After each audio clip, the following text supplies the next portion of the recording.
ازهکا وابکا الله رب العزت خندول کوي وابکا جړول کوي. ظنون مصری ذکر کوي دلته یو صوفیانه معنی کوي. ظنون مصری و ازهکا قلوب المؤمنین والعارفین بشمس معرفته. الله رب العزت د صوفیانه معنی کوي، تصوف معنی کوي. ازهکا الله خوشاله زړونه د مؤمنانو په خپل معرفت سره.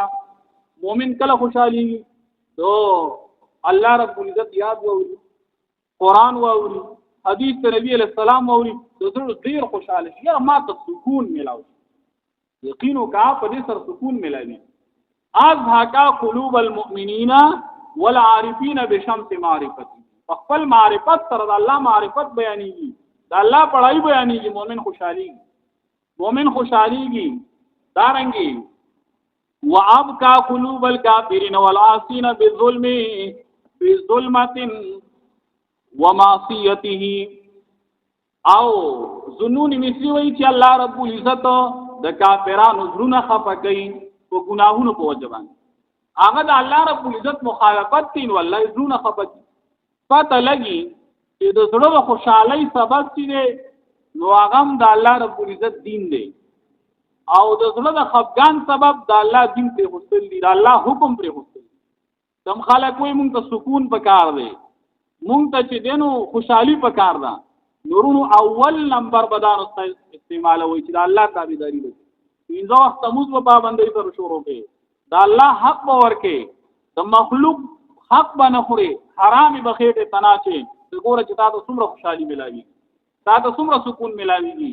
درازي په ځان باندې د قران مجید یو سپاره تلاوت لازمي کا. ورته موږ څه کوو کنه؟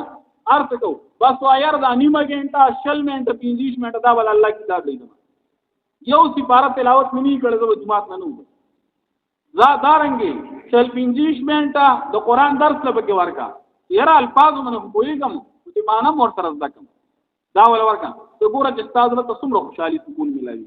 دا د سکون ذریعہ ده. او چې کله دانی بیا خفګانونه دي ذکر شیطان چې دینو سټانډر شي دا څلو شیطان راځي او مؤمن خفقي هغه خفګانونه راوړي. بیا ازهکا وابکا دا الله خندول کوي.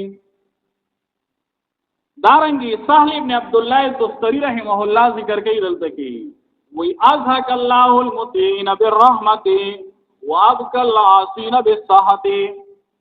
الله رب العزت تابعدار خلق خوشالي په ذریعہ خپل رحمت سره، او نافرمان خلق خفه کوي په ذریعہ خپل غصه سره. الله په غصه کوي، الله رب العزت په غصه کوي.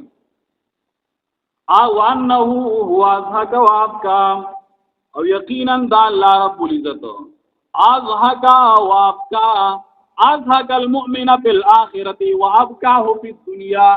یو معنا په کتاب کې الله نو کوي ازهک الله المؤمنین بالآخرة، الله به مؤمنان په آخرت کې خندي، او ابکاه په دنیا، په دنیا کې اگر څه جړای ورځي بغون ته کې الله قانون دی.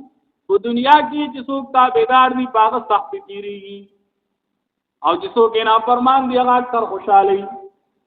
نو دا الله رب العزت بس تقدیر دی. نو ازهک و ابکا، الله رب العزت خندول کوي، و ابکا او جړول کوي. او علامہ قرطبی وی وان الله تعالی خص الانسان بالضحك والبكاء من بين سائر الحيوان. ګور وای دا پکې یو عجیب لطیفه ده چې په دنیا کې الله رب العزت د ټول مخلوقاتنا په جړه او په خندا کې انسان خاص کړی دی. دا د انسان خصوصیت دی چې جړه او خندا دواړه د راځي، او هر چې نور دي نو هغه کې عجیب لطیفه وی وای شادوغان چې دي وای هغه خان دي خو جاړي نه، شادو چې دي خان دي خو جاړي نه. اگر چې خندایم خندانه ده ځکه چې عالمان ذکر کوي ګوره دا خندا چې دا نو دا راځي د وجه د ادراک د امر عجیبانه.